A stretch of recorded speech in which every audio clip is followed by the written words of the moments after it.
अनैतिक संबंधाच्या संशयातून एकाची हत्या। मोहाडी पोलिसांनी आरोपींना केले जेरबंद। अनैतिक संबंधाच्या संशयातून एकाची हत्या करण्यात आल्याची बाब मोहाडी पोलिसांनी उघडकीस आणली आहे। दरम्यान या प्रकरणी संशयितांना जेरबंद करण्यात आले।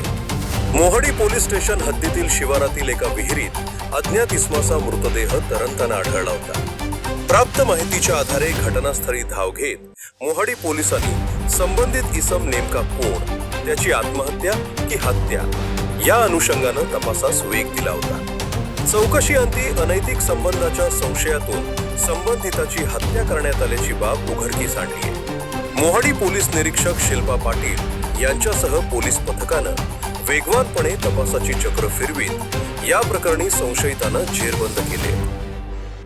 दिनांक 27 मार्च 2026 संध्याकाळी 6 वाजताच्या दरम्यान पोलीस स्टेशनला खबर मिळाली की दिवाणमळा येथील शिवारातील जी गाव आहे त्यामध्ये पुरुष जातीचे कुजलेल्या अवस्थेतील अनोळखी प्रेत तरंगताना दिसून आलेले आहे। त्या दृष्टीने आम्ही सदर चौकशी मैताची चौकशी केली असता त्या दिवाणमळा मध्ये राहणारा रवी मालचे असल्याचे निष्पन्न झाले।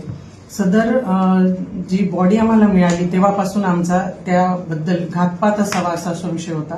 सदर बॉडीचे पोस्टमॉर्टम रिपोर्ट मध्ये त्यांना हेड इंजुरी असल्याचेही निष्पन्न झाले। त्यावरून आम्ही या गोष्टीची आमचे जे गोपनीय आणि डीबीचे अंमलदार होते यांच्यामार्फत गोपनीय माहिती काढली असता त्या जो मयत होता रवी मालचे त्याचा जो मावस भाऊ होता बापू मालचे याच्या पत्नी सोबत अनैतिक संबंध असल्याचे आम्हाला समजले। त्या दृष्टीने आम्ही त्यांना चौकशीस बोलवले आणि त्यांच्याकडे सखोल विचारपूस करता बापू मालचे यांनी सदरचा गुन्हा केल्याचे कबूल केलेले आहे।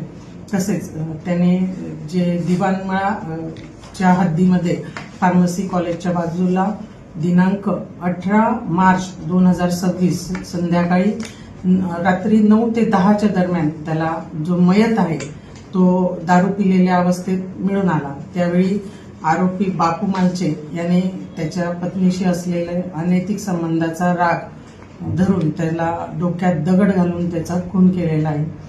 त्यानंतर सदर त्या प्रेताची विल्हेवाट लावण्यासाठी त्याने त्याचा मुलगा आणि पत्नी राधा यांची मदत घेतली।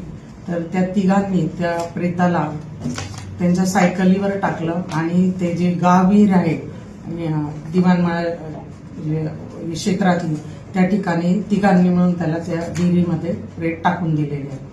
सध्या आम्ही गुन्ह्याच्या तपासात बापू मालचे व राधा मालचे यांना ताब्यात घेतले असून पुढील तपास सुरू आहे।